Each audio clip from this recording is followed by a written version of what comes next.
ನಮಸ್ಕಾರ ವೀಕ್ಷಕರೇ, ನಾನು ಹರಿಪ್ರಿಯಾ. ಇಂದಿನ ಸಂಚಿಕೆಯಲ್ಲಿ ಶಾಲಾ ವಿದ್ಯಾರ್ಥಿಗಳಿಗೆ ಅಗತ್ಯವಾಗಿರುವಂತಹ ಜೀವನ ಕೌಶಲ್ಯಗಳು ಮತ್ತು ಅವರ ದಿನನಿತ್ಯದ ಸಮಸ್ಯೆಗಳ ಬಗ್ಗೆ ಚರ್ಚಿಸಲಿದ್ದೇವೆ. ಇಂದು ನಮ್ಮ ಜೊತೆ ಕಿರಣ್ ಸರ್ ಅವರು ಇದ್ದಾರೆ. ಅವರನ್ನು ಸ್ವಾಗತಿಸುತ್ತಾ ಇಂದಿನ ಸಂಚಿಕೆಯನ್ನು ಪ್ರಾರಂಭಿಸೋಣ. ಸರ್, ಸ್ವಾಗತ. ಎಲ್ಲರಿಗೂ ನಮಸ್ಕಾರ.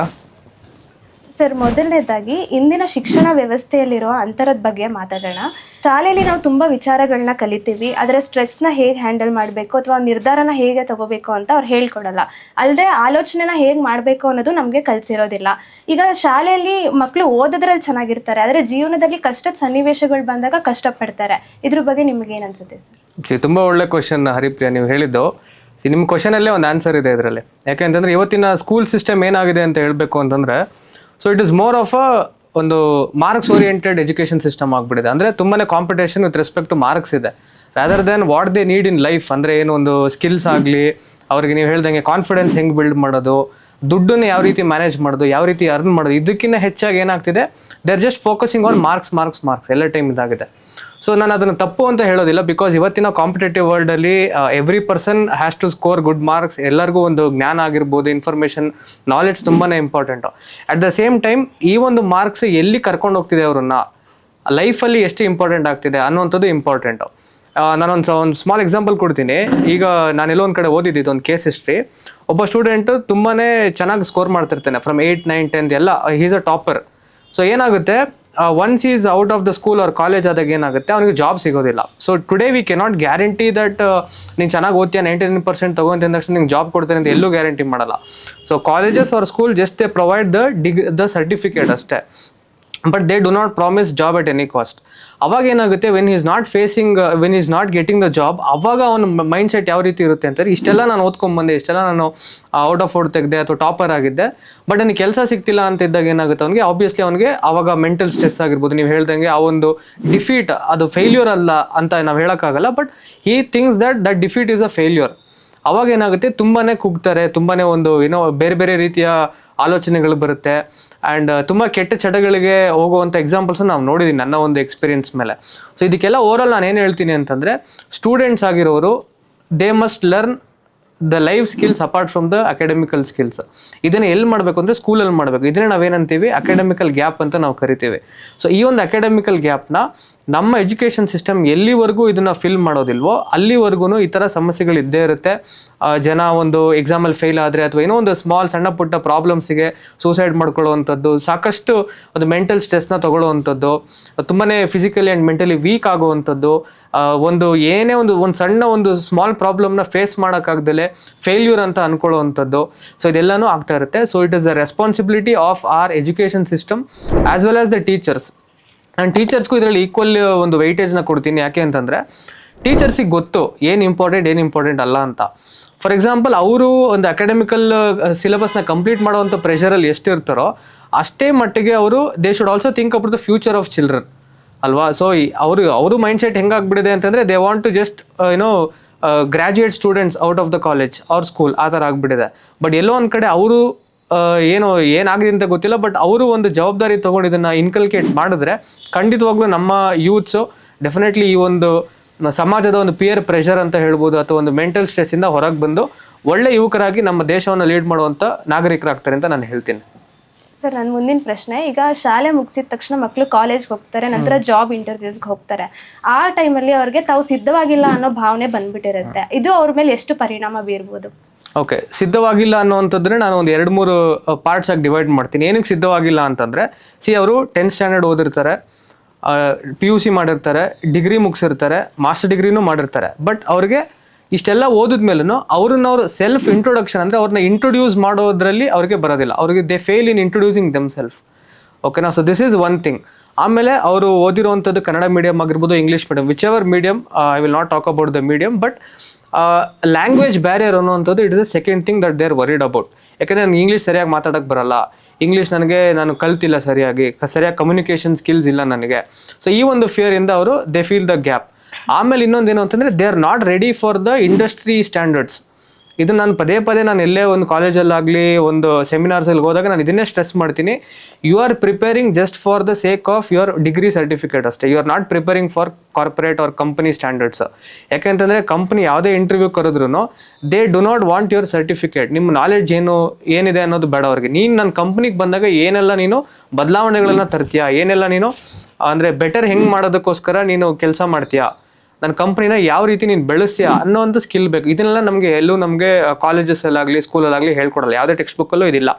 ಸುಮ್ಮನೆ ನಾನು ಕೆಲವೊಂದು ಸಿಲೆಬಸ್ ನೋಡಿದ್ದೀನಿ, ಆಂಟ್ರಪ್ರಿನರ್ಶಿಪ್ ಸ್ಕಿಲ್ಸ್ ಅಂತ ಬರುತ್ತೆ, but they are not up to the mark. ಏನು ಬೇಕು ಅನ್ನೋವಂಥದ್ದು ಅವ್ರಿಗೆ ಟೆಕ್ನಿಕಲ್ ಆಗಲಿ ನಾನ್ ಟೆಕ್ನಿಕಲ್ ಆಗಲಿ ಪಾಠ ಮಾಡೋದಿಲ್ಲ. ಸೊ ಹಾಗಾಗಿ ಏನಾಗುತ್ತೆ, ಅವ್ರಿಗೆ ನಾವು ಸಿದ್ಧ ಆಗಿಲ್ಲ, ಇನ್ನು ನಮಗೇನೋ ಒಂದು ಕೊರತೆ ಇದೆ, ಏನೋ ಒಂದು we are lacking in few skills ಅನ್ನೋವಂಥದ್ದು ಮನಸ್ಸಲ್ಲಿ ಬಂದಿರುತ್ತೆ. ಸೊ ಇದಕ್ಕೆ ಅವ್ರು ಏನು ಮಾಡಬೇಕು, ನಾನು ಹೇಳೋದು, when you are in final year student ಆಗಿದ್ದಾಗಿಂದನೇ you plan for other certification courses. ಯಾಕೆಂತಂದರೆ ಈಗ ಏನಾಗುತ್ತೆ, ಎವ್ರಿ ಪರ್ಸನ್ ಎಲ್ಲರಿಗೂ ಏನು ಬೇಕು, ಕಾಲೇಜ್ ಆದ ತಕ್ಷಣ ಜಾಬ್ ಬೇಕು. They do not want to wait. ಆ ವೇಟಿಂಗ್ ಪೀರಿಯಡ್ ಇರಬಾರ್ದು ಅವರಿಗೆ. Soon after getting the degree certificate they want to get in to some job. So ಹೀಗಿರುವಾಗ ಏನಾಗುತ್ತೆ, ಅವರಿಗೆ ಕರೆಕ್ಟಾಗಿರುವಂಥ ಜಾಬ್ ಬೇಕು ಅಂತಂದರೆ ಒಂದೆರಡು ಮೂರು ಸರ್ಟಿಫಿಕೇಷನ್ ಕೋರ್ಸಸ್ನ ಮಾಡುವಂಥದ್ದು ತುಂಬ ಉತ್ತಮ. ಫಾರ್ ಎಕ್ಸಾಂಪಲ್, ಈಗ ಇಫ್ ದೇ ಆರ್ ಏನೋ ಒಂದು ಟೆಕ್ನಿಕಲ್ಗೆ ಹೋಗಬೇಕು ಅಂತಂದರೆ they can do certification courses in commerce ಅಂತಂದರೆ ಟ್ಯಾಲಿಲಿ ಮಾಡ್ಬೋದು. ಈಗ if they are doing MBA ಅಂತಂದರೆ HR ಅಲ್ಲಿ ಮ್ಯಾನೇಜ್ಮೆಂಟಲ್ಲಿ ಯಾವುದೋ ಒಂದಿಷ್ಟು ಸರ್ಟಿಫಿಕೇಷನ್ ಕೋರ್ಸಸ್, ಇಂಟರ್ನ್ಶಿಪ್ಸ್ ಮಾಡ್ಬೋದು. So all these things adds value to their academical or next ಕರಿಯರ್ಗೆ ತುಂಬಾ ಹೆಲ್ಪ್ ಮಾಡುತ್ತೆ. ಸೊ ಇದನ್ನು ಯಾವಾಗ ಅವ್ರು ಮಾಡೋದಿಲ್ಲ, ಅವ್ರಿಗೊಂಥರ ಭಯ, ನಾವೆಲ್ಲೋ ಏನೋ ಸಿದ್ಧತೆ ಸರಿಯಾಗಿ ಮಾಡ್ಕೊಂಡಿಲ್ಲ, ನಮ್ಗೊಂದು ಇಂಟರ್ವ್ಯೂಗು ನಾವು ನಮ್ಮ ಇಂಟರ್ನ್ಶಿಪ್ ಬ್ಯಾಚ್ ಬಂದವ್ರಿಗೆ ನಾವು ಆ್ಯಕ್ಚುಲಿ ಮಾಕ್ ಇಂಟರ್ವ್ಯೂಸ್ ಎಲ್ಲ ಕಂಡಕ್ಟ್ ಮಾಡ್ತೀವಿ, just to make sure that ಅವರು ಇಂಟರ್ವ್ಯೂಗೆ ಫೇಸ್ ಮಾಡಬೇಕಾದ್ರೆ it should not be their first experience ಅಂತ. ನಾವು ಮಾಕ್ ಇಂಟರ್ವ್ಯೂಸ್ ಮಾಡೋದೇ ಅದಕ್ಕೆ. ಏನೆಲ್ಲ ಕ್ವಶನ್ಸ್ ಕೇಳಿದ್ರು ಮುಂಚೆನೇ ಪ್ರಿಪೇರ್ ಆಗಿದ್ರೆ it will be their second attempt ಥರ ಇರುತ್ತೆ. ಸೊ ಮೋರ್ ಕಾನ್ಫಿಡೆನ್ಸ್, ಮೋರ್ ಕ್ಲಾರಿಟಿಯಿಂದ ಅವರು ಇಂಟರ್ವ್ಯೂನ ಅಟೆಂಡ್ ಮಾಡ್ತಾರೆ. ಸೊ ಈ ಎಲ್ಲ ವಿಷಯಗಳನ್ನ ನಾವು ಗಮನಿಸಿದಾಗ ನಾನು ಹೇಳ್ದಂಗೆ internship, certification courses, proper communication skills, ಆಮೇಲೆ ಇಂಡಸ್ಟ್ರಿ ಸ್ಟ್ಯಾಂಡರ್ಡ್ಸ್ಗೆ ಏನು ಬೇಕೋ ಅದನ್ನು ಕರೆಕ್ಟಾಗಿ ಪ್ರಿಪೇರ್ ಆದರೆ ಖಂಡಿತವಾಗ್ಲೂ ಅವರು they will not feel they are last somewhere. And ಪ್ರತಿಯೊಬ್ಬರಿಗೂ ಜಾಬ್ ಗ್ಯಾರಂಟಿ ಮಾಡೋವಂಥ ಯಾವ ಕಂಪ್ನೀಸು ಇಲ್ಲ, but they can find many jobs for there skill set. Sir, ಬರೀ ಶಿಕ್ಷಣ ಇದ್ರೆ ಸಾಲದು, ಅದ್ರ ಜೊತೆ ಆರ್ಥಿಕ ಜ್ಞಾನ ಕೂಡ ಮಕ್ಕಳಿಗೆ ಇರಬೇಕು.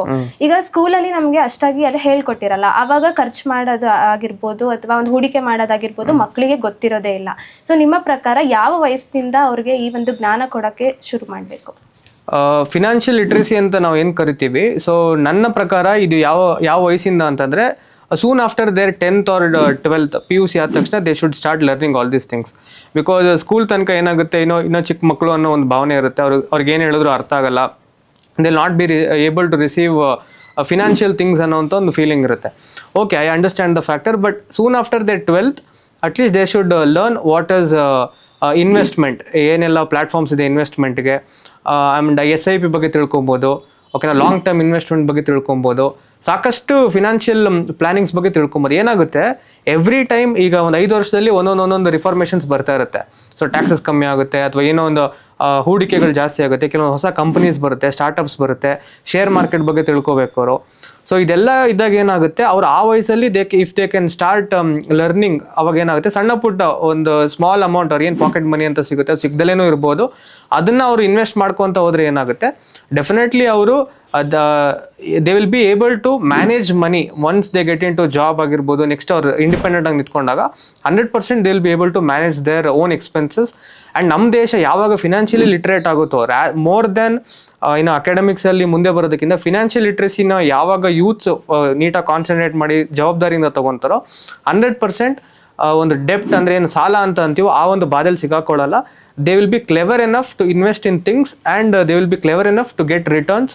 ಅದರಿಂದ ಅವ್ರ ಫ್ಯೂಚರ್ನ ಪ್ಲ್ಯಾನ್ ಮಾಡ್ಕೊಳ್ಳೋವಂಥದ್ದಾಗಿರ್ಬೋದು, ಅವರ ಒಂದು ಎಜುಕೇಷನ್, ಅಕಾಡೆಮಿಕ್ಸು, ಹೈಯರ್ ಎಜುಕೇಷನ್ನು, ಆಮೇಲೆ ಸೇವಿಂಗ್ಸು, ಅವ್ರು ಏನೇನು ಖರ್ಚಿರುತ್ತೋ ಎಲ್ಲದನ್ನು ಅವರೇ ನಿಭಾಯಿಸುವಂಥ ಒಂದು ಶಕ್ತಿ ಅವರೇ ಬೆಳೆಸ್ಕೊತಾರೆ if they start at the age of 16. Sir, ಮುಂದೆ ಈಗ ಮಕ್ಕಳಿಗೆ ಹಣದ ಬಗ್ಗೆ ಸರಿಯಾಗಿ ವಿಚಾರ ಗೊತ್ತಾದಾಗ ಈಗ ಶಾಲೆಗಳಲ್ಲಿ ಅದನ್ನು ಹೇಳ್ಕೊಡೋದ್ರಿಂದ ಯಾವ್ಯಾವ ಬದಲಾವಣೆಗಳನ್ನ ತರ್ಬೋದು? ಶಾಲೆಗಳಿಂದನೇ ಆ್ಯಕ್ಚುಲಿ ನಾವು ಮೌಲ್ಡ್ ಮಾಡೋದು ಅಂತ ನಾವೇನು ಹೇಳ್ತೀವಿ ಸ್ಟೂಡೆಂಟ್ಸ್ನ, ಅವಾಗಿಂದನೇ ಆ್ಯಕ್ಚುಲಿ ಹೇಳ್ಕೊಡ್ಬೋದು. ಏನಾಗುತ್ತೆ, ಮಕ್ಕಳಿಗೆ ಒಂದು ಫೀಸ್ ಎಷ್ಟಿದೆ ಅಂದರೆ ಅವ್ರಿಗೆ ಆ ಜ್ಞಾನ ಇರೋದಿಲ್ಲ, ಆಬ್ವಿಯಸ್ಲಿ ಯಾರಿಗೂ ಇರೋದಿಲ್ಲ, ನಮಗೂ ನಿಮ್ಗೆ ಯಾರಿಗೂ ಇರೋದಿಲ್ಲ. ಬಿಕಾಸ್ ಎಲ್ಲ ಪೇರೆಂಟ್ಸ್ ದುಡ್ಡು ತೊಗೊಂಬರ್ತಾರೆ, ಅವ್ರು ದುಡ್ಡು ಪೇ ಮಾಡ್ತಾರೆ, ಏನೋ ನಮ್ಮ ಖರ್ಚಿಗೆ ಬ್ಯಾಗು ಎಲ್ಲದನ್ನು ದೇ ಬೇರ್ ದ ಕಾಸ್ಟ್ ಅಂತ ಏನು ಹೇಳ್ತೀವಿ. ಸೊ ಅವ್ರು ಯಾವಾಗ ಕಲ್ತ್ಕೊಂತಾರೋ ಮಕ್ಕಳಿಗೆ ಯಾವಾಗ ಟೀಚರ್ಸ್ ಕಡೆಯಿಂದ ಆಗಿರ್ಬೋದು, ಪೇರೆಂಟ್ಸ್ ಕಡೆಯಿಂದ ಈ ಒಂದು ಜ್ಞಾನ ಸಿಗ್ತಾ ಹೋಗುತ್ತೋ 100% ಅವರು ಜವಾಬ್ದಾರಿಯಿಂದ ಖರ್ಚು ಮಾಡ್ತಾರೆ. ಎಷ್ಟು ಫಿನಾನ್ಷಿಯಲ್ ಬರ್ಡನ್ ಇದೆ ಫ್ಯಾಮಿಲಿಗೆ, ಏನಾಗುತ್ತೆ ಕಷ್ಟ ಯಾಕೆ ನಮ್ಮ ಮಕ್ಳಿಗೆ ಹೇಳ್ಬೇಕು ಅಂತ ಹೇಳ್ಬಿಟ್ಟು they will not share or reveal the expenditure of children. ಏನಾಗುತ್ತೆ ಅವರೇ ಎಲ್ಲ ಬೇರ್ ಮಾಡ್ಕೊಂಡು ಹೋಗ್ತಾರೆ, ಮಕ್ಳಿಗೆ ಏನಕ್ಕೆ ನಾವು ಖರ್ಚು ಹೇಳಬೇಕು, ಅವ್ರ ಪಾಡಿಗೆ ಅವ್ರು ಓದ್ಕೊಂಡು ಹೋಗ್ಲಿ, ಮುಂದೆ ಅವರು ಜೀವನ ಮಾಡ್ಕೊತಾರೆ ಅಂತ. ಬಟ್ ಆ ಒಂದು ಫಿನಾನ್ಷಿಯಲ್ ನಾಲೆಡ್ಜ್ ಸ್ಕೂಲಿಂದನೇ ಬಂದರೆ ಏನಾಗುತ್ತೆ, ಎಲ್ಲಿ ಖರ್ಚು ಮಾಡಬೇಕು ಎಲ್ಲಿ ಖರ್ಚು ಮಾಡಬಾರ್ದು ಅನ್ನೋ ಒಂದು ನಾಲೆಡ್ಜ್ ಅವರಲ್ಲಿ ಇರುತ್ತೆ. ಸೊ ಡೆಫಿನೆಟ್ಲಿ ಅವಾಗ they will be able to handle their expenses and ಫ್ಯಾಮಿಲಿಗೆ ಜಾಸ್ತಿ ಬರ್ಡನ್ ಕೊಡೋದಕ್ಕೆ ಅವರು ಇಷ್ಟಪಡೋದು ಇಲ್ಲ. ಆ್ಯಂಡ್ ಅವ್ರಿಗೆ ಗೊತ್ತಾಗುತ್ತೆ ಸತ್ಯಾಂಶ ಯಾವುದು, ಎಷ್ಟು ಖರ್ಚು ಮಾಡಬೇಕು ಎಷ್ಟು ಖರ್ಚು ಮಾಡಬಾರ್ದು, ಎಲ್ಲಿ ಖರ್ಚು ಮಾಡಬೇಕು. ಖರ್ಚು ಮಾಡ್ದಲೇ ಇರೋಕ್ಕಾಗಲ್ಲ, they have to spend their money. So ಎಲ್ಲಿ ಇನ್ವೆಸ್ಟ್ ಮಾಡಿದ್ರೆ ನನ್ನ ರಿಟರ್ನ್ ಆನ್ ಇನ್ವೆಸ್ಟ್ಮೆಂಟ್ ಚೆನ್ನಾಗಿದೆ ಅನ್ನೋಂಥದ್ದು ಸ್ಕೂಲಿಂದನೇ ಅವ್ರಿಗೆ ಬೆಳ್ಕೊತ ಹೋಗುತ್ತೆ. ಸರ್, ಮನಸ್ಸಿದ್ದರೆ ಮಾರ್ಗ ಅಂತ ಗಾದೆನೇ ಇದೆ. ಈಗ ಯಾವುದೇ ಒಂದು ಫೇಲ್ಯೂರ್ ಇರ್ಬೋದು ಅಥವಾ ಲೈಫಲ್ಲಿ ಯಾವುದೇ ಒಂದು ಸಿಚುಯೇಷನ್ನ ಫೇಸ್ ಮಾಡ್ಬೇಕಂದ್ರೂ ಎಲ್ಲನೂ ಅವ್ರ ಮೈಂಡ್ ಸೆಟ್ ಮೇಲೆ ಡಿಪೆಂಡ್ ಆಗಿರುತ್ತೆ. ಈಗ ಮಕ್ಕಳು ಯಾವುದೋ ಒಂದು ಸಣ್ಣ ಫೇಲ್ಯೂರ್ ಆಯಿತು ಅಂದ ತಕ್ಷಣ ಬೇಗ ನಿರಾಶರಾಗ್ತಾರೆ. ಗ್ರೋತ್ ಹಾಗೂ ಮೈಂಡ್ ಸೆಟ್ ಎಷ್ಟು ಮುಖ್ಯ ಆಗುತ್ತೆ ಸರ್? ಓಕೆ, ಗ್ರೋತ್ ಹಾಗೂ ಮೈಂಡ್ ಸೆಟ್ ಇದನ್ನೆರಡನ್ನು ಕಂಬೈನ್ ಮಾಡಿದ್ರೆ ನಾನು ಗ್ರೋಯಿಂಗ್ ಮೈಂಡ್ ಸೆಟ್ ಅಂತ ಹೇಳ್ತೀನಿ. ಯಾಕೆ ಅಂತಂದರೆ 3 ಲೆವೆಲ್ಸ್ ಆಫ್ ಝೋನ್ಸ್ ಇರುತ್ತೆ ಒಬ್ಬ ಹ್ಯೂಮನ್ ಬೀಂಗ್ಗೆ. ಒಂದು ಕಂಫರ್ಟ್ ಝೋನು, ಒಂದು learning zone and growth zone ಅಂತ. ಸೊ ಮಕ್ಕಳು ಅಥವಾ ಸ್ಟೂಡೆಂಟ್ಸ್ ಅಂತ ಏನು ತೊಗೊತೀವೋ ಅವರೆಲ್ಲರೂ ಏನಾಗ್ತಾರೆ, they're all in comfort zone. ಅವರು ಅದರಿಂದ ಆಚೆ ಬರೋದಕ್ಕೆ ತುಂಬಾ ಕಷ್ಟ ಆಗುತ್ತೆ, ತುಂಬಾ ಟೈಮ್ ಬೇಕಾಗುತ್ತೆ ಅವ್ರಿಗೆ. ಬಿಕಾಸ್ ಮನೇಲಿ ಒಂದು ಪ್ಯಾಂಪರಿಂಗ್ ಆಗಿರ್ಬೋದು, ಸ್ಕೂಲು ಟೀಚರ್ಸ್ ಆಗಿರ್ಬೋದು, ಫ್ರೆಂಡ್ ಸರ್ಕಲ್, ಅದೊಂಥರ they're always in comfort zone. So comfort zone ದಾಟಿದಾಗ ಏನಾಗುತ್ತೆ ಲರ್ನಿಂಗ್ ಝೋನ್, ಅಲ್ಲಿ ಅವರು ಹೊಸ ವಿಷಯನ ಕಲಿತಾರೆ. ಅಲ್ಲಿ ನಿಮಗೆ ಮೈಂಡ್ ಸೆಟ್ ಇಂಪಾರ್ಟೆಂಟ್ ಆಗುತ್ತೆ. ಅಂದರೆ ನಮ್ಮ ಸಿಸ್ಟಮ್ ಹೆಂಗಾಗಿದೆ ಅಂತಂದರೆ we teach the students what to do rather than how to do. ಇದು ಒಂದು ಸಾಕಷ್ಟು ಬಾರಿ ಇದು ಚರ್ಚೆ ಆಗುವಂಥ ವಿಷಯ. ಈಗ ಏನಾದರೂ ಒಂದು ಫೇಲ್ಯೂರ್ ಅಥವಾ ಏನಾದ್ರು ಒಂದು ಕೈಗೆತ್ಕೊಂಡು ಕೆಲಸ ಸರಿಯಾಗಿ ಆಗಲಿಲ್ಲ ಅಂತಂದರೆ ಹೆಂಗೆ ಅದನ್ನು ಸರಿಪಡಿಸ್ಬೇಕು ಅನ್ನೋಂಥ ಒಂದು ಕ್ವಾಲಿಟಿ ಅವರಲ್ಲಿ ನಾವು ಇನ್ಕಲ್ಕೇಟ್ ಮಾಡಬೇಕಾಗುತ್ತೆ. ಹೌ ಟು ಡೂ, ಹೆಂಗೆ ಮಾಡಬೇಕು. ಈಗ ನಾನೇನೋ ಒಂದು ಕೆಲಸ ಕೈಗೆತ್ಕೊಂಡೆ ಅದಾಗಲಿಲ್ಲ, ಫೇಲ್ಯೂರ್ ಆಯಿತು, ಹೆಂಗೆ ಅದನ್ನು ನಾನು ಬೆಟರಾಗಿ ಕೆಲಸ ಕನ್ವರ್ಟ್ ಮಾಡಬೇಕು ಅನ್ನೋಂಥದ್ದು important. This is a learning zone. ಈ ಲರ್ನಿಂಗ್ ಝೋನಲ್ಲಿ ಅವರು ಸಾಕಷ್ಟು ಫೇಲ್ಯೂರ್ಸ್ನ ಅನುಭವಿಸ್ತಾರೆ, ಸಾಕಷ್ಟು ಸೆಟ್ ಬ್ಯಾಕ್ಸ್ ಅಂತ ನೀವೇನು ಕರಿತೀವೋ ಅದನ್ನು ಅನುಭವಿಸ್ತಾರೆ. ಇದೆಲ್ಲ ಕಳ್ಕೊಂಡು ಏನಾಗ್ತಾರೆ, they get in to the phase called growth zone. Growth zone ಅನ್ನುವಂಥದ್ದು ಬಹಳ ಇಂಪಾರ್ಟೆಂಟು. ಈ ಫೇಲ್ಯೂರ್ ಅನ್ನುವಂಥದ್ದು ನನ್ನ ಪ್ರಕಾರ if only you decide that is a failure, it is a failure. ಬೇರೆ ಒಂದು ಸಮಾಜ ಡಿಸೈಡ್ ಮಾಡಿದ್ರೆ that you're a failure, it is not a failure. And failure ಅಂತಂದರೆ ಏನು, ದಟ್ ಈಸ್ ಆಲ್ಸೋ ಇಂಪಾರ್ಟೆಂಟ್. ಕೆಲವ್ರು ಏನು ಮಾಡ್ತಾರೆ, ಒಂದು ಚಿಕ್ಕ ವಿಷಯನ ಒಂದು ಸೋತ್ರೆ they consider defeat as a failure. That is not failure. Defeat ಅಂತಂದರೆ it is just one battle defeat ಅಷ್ಟೇ, ಒಂದು ವಿಷಯದಲ್ಲಿ ನೀವು ಡಿಫೀಟ್. ಫೇಲ್ಯೂರ್ ಅಂತಂದರೆ ಟೋಟಲ್ ಕೊಲ್ಯಾಪ್ಸ್. ಸೊ ಆ ಥರ ಆಗಿದೆಯಾ ನೋಡ್ಕೋಬೇಕು. ಆ ಥರ ಆಗಿದೆ ನೋಡಿದ್ರೆ 99.99% ಸ್ಟೂಡೆಂಟ್ಸು ಯಾರೋ ಫೇಲ್ಯೂರ್ ಅನುಭವಿಸೇ ಇರಲ್ಲ. ಎಸ್ಪೆಷಲಿ ಸ್ಟೂಡೆಂಟ್ ಅಥವಾ ಚೈಲ್ಡ್ ಅಥವಾ ಸ್ಟೂಡೆಂಟ್ ಅನ್ನೋ ಒಂದು ಏಜ್ ಗ್ರೂಪಲ್ಲಿ ಯಾರೂ ಫೇಲ್ಯೂರ್ ಆಗಲ್ಲ. It is just their defeat ಅಷ್ಟೇ, ಒನ್ ಆರ್ ದ ಅದರ್ ಸೆಕ್ಟರಲ್ಲಿ. But student think it as failure. And ನಾನು ಹೇಳುವಂಥದ್ದು when it comes to failure, ನೀವು ಹೆಂಗೆ ಅದನ್ನು ಒಂದು ರೆಸಿಲಿಯನ್ಸ್ ಅಂತ ನಾವು ಕರಿತೀವಿ, ಹೆಂಗೆ ಏನೆಲ್ಲ ಆಲ್ಟರ್ನೇಟಿವ್ ವೇಸಿಂದ ನೀವು ಟ್ಯಾಕಲ್ ಮಾಡಬೇಕು, ಹೆಂಗೆ ಅದನ್ನು ಪ್ರಾಪರಾಗಿ ಸ್ಟ್ರಕ್ಚರ್ ಮಾಡಬೇಕು. ಯಾಕೆ ಫೇಲ್ಯೂರ್ ಆಯಿತು ಅನ್ನೋದನ್ನು ಯೋಚನೆ ಮಾಡೋದು ಬಹಳ ಕಮ್ಮಿ ಜನ. ಅಂದರೆ ಫೇಲ್ಯೂರ್ ಆಗೋಗ್ಬಿಡ್ತು ಅಂದರೆ ನೆಕ್ಸ್ಟ್ ನನಗೇನು ಮುಂದೆ ಭವಿಷ್ಯನೇ ಇಲ್ಲ ಅಂತ ಅನ್ಕೊತಾರೆ ಹೊರತು, ಫೇಲ್ಯೂರ್ ಏನಕ್ಕಾಯಿತು ಅದನ್ನು ಅವರು ಡಿಕೋಡ್ ಮಾಡಿ if they are able to solve that case, ಅವರೇ ಒಂದು ಪರ್ಸ್ನಲ್ ಕೇಸ್ನ ಅವ್ರು ಸಾಲ್ವ್ ಮಾಡಿದ್ರೆ ಡೆಫಿನೆಟ್ಲಿ ಅಲ್ಲೇ ಆನ್ಸರ್ ಇರುತ್ತೆ. ಐದರ್ ಅರ್ಜೆನ್ಸಿಲಿ ಅವ್ರು ಫೇಲ್ ಆಗಿರ್ತಾರೆ, ಅಥವಾ ರಾಂಗ್ ಜಡ್ಜ್ಮೆಂಟಿಂದ ಫೇಲ್ ಆಗಿರ್ತಾರೆ, ಅಥವಾ ಅವ್ರಿಗೆ ಸರಿಯಾದಂಥ ರಿಸೋರ್ಸ್ನ ಹ್ಯಾಂಡಲ್ ಮಾಡೋಕ್ಕಾಗ್ದಲೇ ಫೇಲ್ಯೂರ್ ಆಗಿರ್ತಾರೆ, ಅಥವಾ ಅವರಿಗೆ ಏನೂ ವಿಷಯ ಗೊತ್ತಿಲ್ಲ, ಲ್ಯಾಕ್ ಆಫ್ ನಾಲೆಡ್ಜಿಂದ ಫೇಲ್ಯೂರ್ ಆಗಿರ್ತಾರೆ.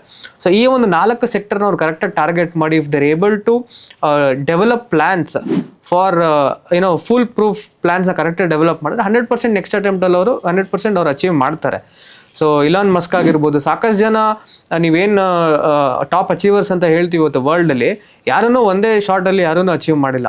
ಸೊ ಕೆಲವರಿಗೆ 100 ಅಟೆಂಪ್ಟ್ಸ್ ಆಗಿದೆ, ಕೆಲವರಿಗೆ 70 ಅಟೆಂಪ್ಟ್ಸಲ್ಲಿ ದೇ ಹ್ಯಾವ್ ಅಚೀವ್ಡ್ ದಟ್. ಇನ್ನು ಕೆಲವರಿಗೆ 1000 ಅಟೆಂಪ್ಟ್ಸ್ ಆದಮೇಲೆ ಸಿಕ್ಕಿದೆ ರಿಸಲ್ಟ್. ಸೊ ಆ 1000 ಅಟೆಂಪ್ಟ್ಸ್ ತನಕ ಹೆಂಗೆ ಅವ್ರ ಮೈಂಡ್ ಸೆಟ್ ಇಟ್ಕೊಂಡಿರ್ತಾರೆ, they consider it as A defeat, not as failure. ಅದು ಅವ್ರ ಮಕ್ಕಳಲ್ಲಿ ಬರಬೇಕು. ಓಕೆನಾ? ಸೊ ಹಂಗೆ ಯಾವಾಗ ಬರುತ್ತೋ ಆವಾಗ ಡೆಫಿನೆಟ್ಲಿ ನಮ್ಮ ಆಂಟ್ರಪ್ರಿನರ್ಶಿಪ್ ಸೆಕ್ಟರ್ ಇಂಪ್ರೂವ್ ಆಗುತ್ತೆ, ನಮ್ಮ ಟೆಕ್ನಿಕಲ್ ಅಥವಾ ಟೆಕ್ನಾಲಜಿ ಸೆಕ್ಟರ್ ಇಂಪ್ರೂವ್ ಆಗುತ್ತೆ, ಅಥವಾ ಏನೇ ಒಂದು ಹೊಸ ಇನೋವೇಷನ್ ಆವಿಷ್ಕರಣ ಏನೇನಾಗ್ತಿದ್ದು ಇದೆಲ್ಲದು ತುಂಬಾ ಉತ್ತಮವಾಗಿ ಸಾಗುತ್ತೆ. Thank you so much sir, ಇಷ್ಟೊತ್ತು ನಮ್ಮ ಜೊತೆ ಮಾತಾಡಿದ್ದಕ್ಕೆ, ಉಪಯುಕ್ತ ಮಾಹಿತಿಗಳನ್ನ ತಿಳಿಸ್ಕೊಟ್ಟಿದ್ದಕ್ಕೆ. ಹಾಗಾದರೆ ನೋಡಿದ್ರಲ್ಲ ವೀಕ್ಷಕರೇ, ಇಂದಿನ ಸಂಚಿಕೆಯಲ್ಲಿ ಉಪಯುಕ್ತ ಮಾಹಿತಿಗಳನ್ನ ತಿಳ್ಕೊಂಡಿದ್ದೀವಿ. ಇದೇ ರೀತಿ ಹೆಚ್ಚಿನ ಕಂಟೆಂಟ್ಗಾಗಿ ನಮ್ಮ ಚಾನೆಲ್ನ ಸಬ್ಸ್ಕ್ರೈಬ್ ಮಾಡಿ.